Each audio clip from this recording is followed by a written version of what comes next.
Salaza, efatra amby folo sy roa amin'arivo. Mety malasiga.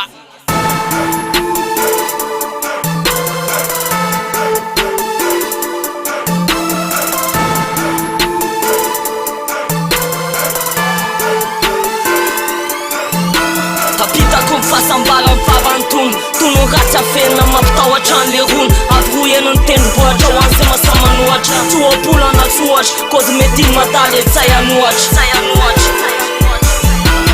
Saiko mramana rastaman satria lahatra mifako zany mety Mada vita malasiga sakampaina spofo